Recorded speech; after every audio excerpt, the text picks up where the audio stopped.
lupa subscribe dan bunyikan loncengnya.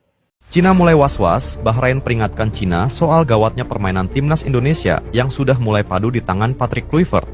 Serta Shin Tae-yong menyebut 5 pemain timnas Indonesia ini layak mendapat nilai lebih. Yuk, simak ulasan selengkapnya di video ini.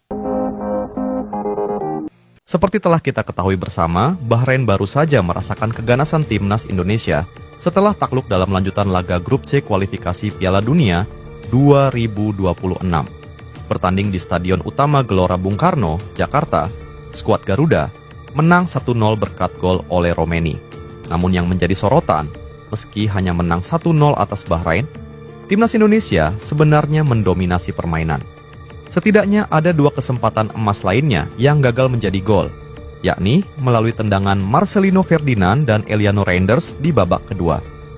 Dengan kemenangan ini, Indonesia menempati peringkat keempat klasemen grup C kualifikasi Piala Dunia 2026 dengan 9 poin dari 8 pertandingan.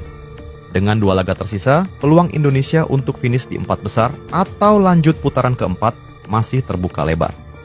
Usai mengalahkan Bahrain, timnas Indonesia ditunggu 2 pertandingan lagi di kualifikasi Piala Dunia 2026 dan Cina akan menjadi lawan Indonesia selanjutnya. Indonesia akan menjamu Cina pada 5 Juni di stadion yang sama, yakni Stadion GBK, yang menurut para pemain Bahrain sangat angker bagi kubu lawan. Pemain kami bermain dalam tekanan di kandang Indonesia, mereka memiliki supporter fanatik yang luar biasa yang selalu menjadi teror menakutkan bagi kubu lawan. Terang pelatih Bahrain, Dragan Talajic usai timnya merasakan sendiri atmosfer GBK. Saya pikir tim yang bermain di stadion ini akan merasakan hal sama, yakni tekanan besar dari supporter Indonesia, imbuhnya. Selain itu, Dragan Talajic juga mengaku terkesan dengan permainan bertahan tim Garuda yang dipimpin trio Jay Itzes, Rizky Ridho, dan Justin Hubner. Jujur saya akui, Indonesia memiliki barisan pertahanan yang kokoh, sehingga tim kami kesulitan untuk mencetak gol. Terus, Anda bilang, Australia memasukkan 5 gol. Iya, karena menurut saya waktu itu pelatih baru, mereka hanya memiliki waktu yang sedikit untuk menyiapkan tim, dan sekarang mereka sudah siap untuk melawan siapapun. Terang Talajic. Mendengar penjelasan Talajic di atas, Cina mesti harap-harap cemas dan mempersiapkan tim sebaik mungkin untuk menghadang kebangkitan timnas Indonesia di era Patrick Kluivert. Terlebih, mantan pelatih timnas Indonesia Shin Tae-yong kini turut memberi pujian untuk permainan Jay Itzes dan kawan-kawan.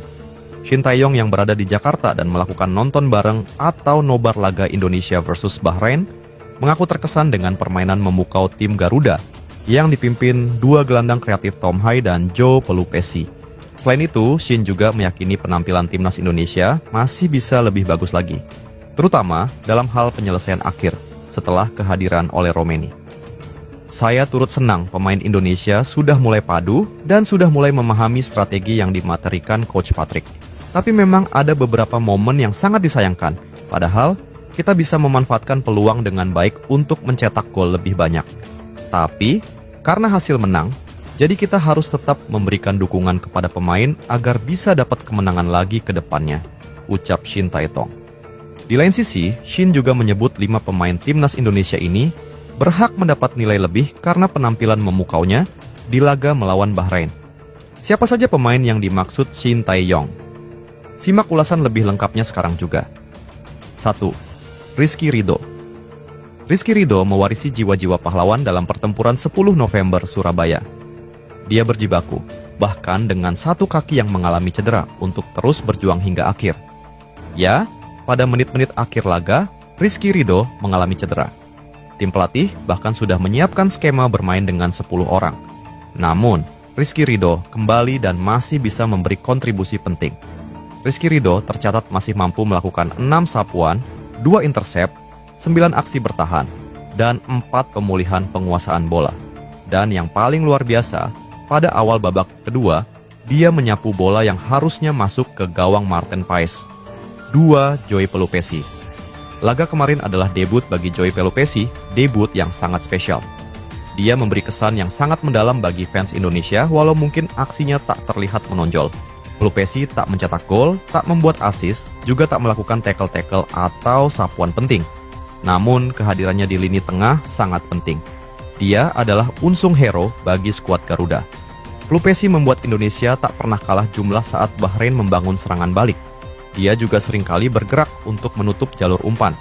Duetnya dengan Tom Hay membuat lini tengah tim Garuda terasa sangat sulit ditembus bagi kubu Bahrain. 3. Justin Hubner. Ya, Hubner menunjukkan bahwa Cerezo Osaka salah besar telah melepasnya. Dia tampil sangat solid dan aneh melihatnya bisa gagal di Cerezo Osaka dengan level bermain seperti ini. Justin Hubner bermain sangat disiplin dan sesekali melakukan aksi keras untuk membangkitkan gairah tim dan fans. Dia bermain dengan banyak resiko ketika duel dan tercatat 6 kali memenangkan penguasaan bola lagi. Justin Hubner memenangkan 8 kali duel dari total 17 upaya yang dilakukan. Meskipun terlibat pada duel-duel dengan resiko tinggi, kali ini Justin Hubner tak dapat kartu sama sekali. Dordunju Kevin Dix. Seperti Ridho, Kevin Dix juga memberikan daya juang luar biasa. Dia lebih dari 2 kali harus terkapar usai berduel dengan pemain Bahrain. Bahkan, hampir diganti lebih cepat. Kevin Dix sangat aktif membangun serangan dari sisi kanan.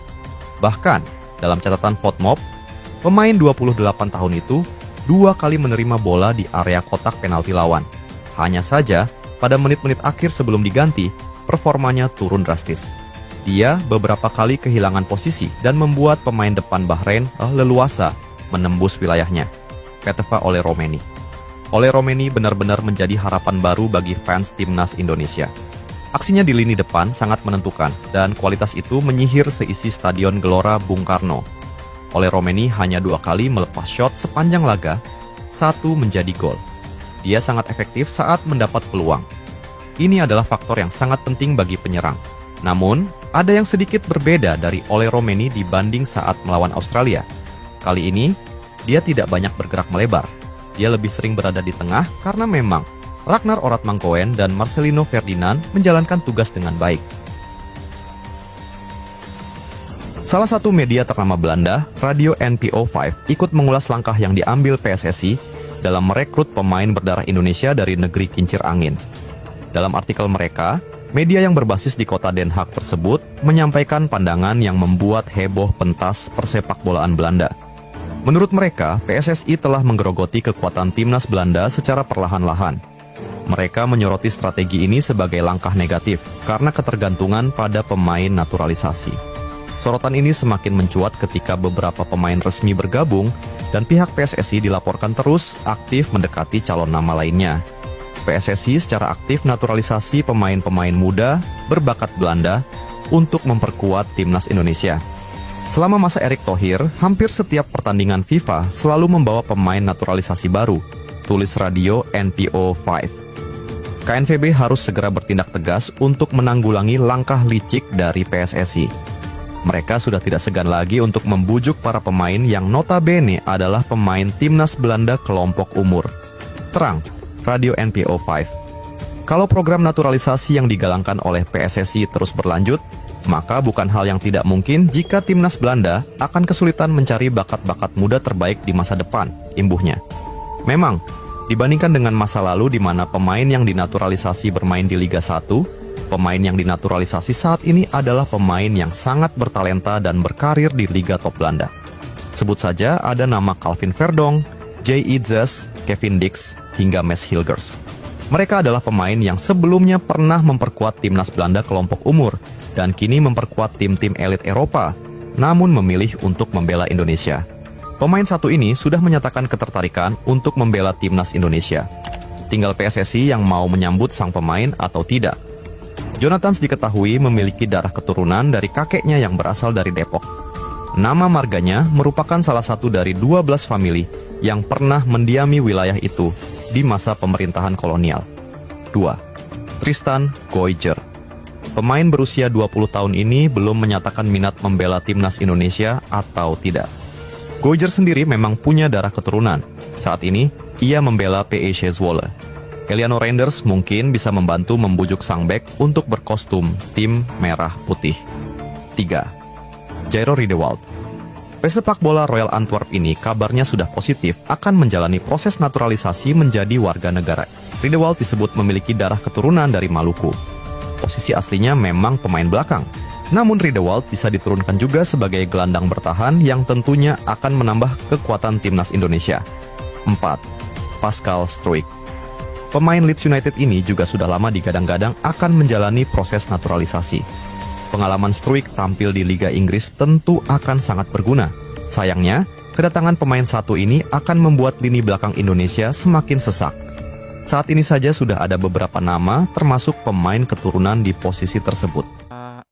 Like, komen di bawah ini, and share.